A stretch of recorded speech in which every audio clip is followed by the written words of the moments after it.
Hey everyone, I hope you're doing well. Good morning. So, I want to do this video real quick just to say that my story is my story and to share, subscribe, and like if you like what you hear. So, my gray hair coming in, I'm stressed out. It's not even coming in on a pattern, but I woke up in tears today, and even last night, I went to sleep in tears because I was so angry about something that occurred and the rage I felt and the hurt and betrayal. So I'm not going to get into detail as to what it was, but it's pertaining to a healthcare practitioner and our relationship or the demise of it. So I guess my question to you is, and the title of my talk today, the whole 7 minute chat I may do, is when do you know it is time? So I say that, when do you know when it's time to let go of a relationship? When do you know when it's time to move on from a healthcare practitioner, a therapist, a friend? When do you know? Well, sometimes it can be indications of feelings, of premonitions, or even in your gut. You feel something's not right, something was said and rubs you the wrong way, and something has been said continually. It could also be like you don't feel healing is going the way you would like it to go, or the way you feel it should go. Sometimes it's not about what's said, it's about what's felt, All right, I'm gonna take a break before I start tearing up, and I'll tell you what happened. Not quite, but enough. Remember, I started this YouTube video for people in chronic pain, as I'm experiencing chronic pain. I want you to know my prior video, as far as what doing the deadlifts or things I mentioned to you. This video is about my life and what I'm going through, what I'm overcoming, what I have overcome, and navigating certain systems. All right, so there two healthcare practitioners or individuals in my life who were in my life who wanted me to be on a certain medication. And I refused. I said, I'm not going to be on it. And I really, really loved their rapport and customer service and the vibe, I would say, I felt with these individuals. So I see them. Excuse me.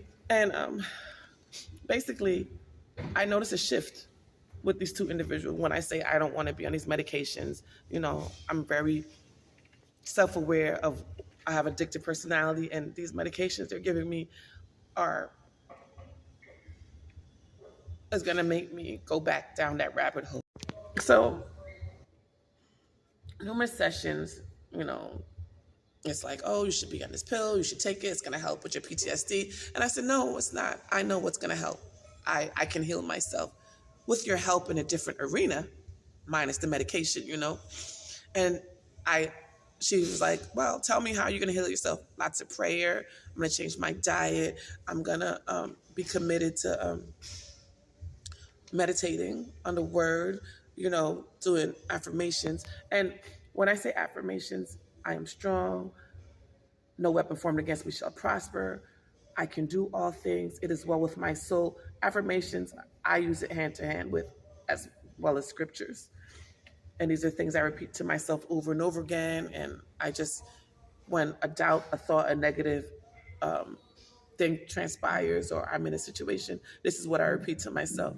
And I tell this individual, I have overcome so many things, I can overcome this. PTSD will not win.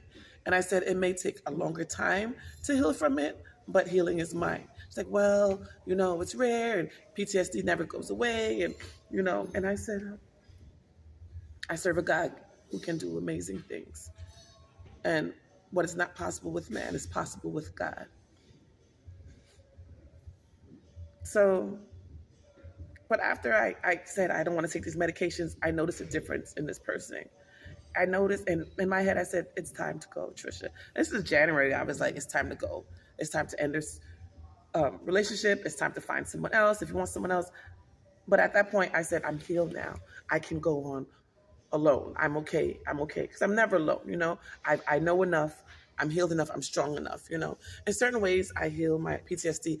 I envision certain situations that may occur and how I would react. There are ways that I desensitize myself. I introduce myself to certain situations, only for little periods of times, and then I remove myself.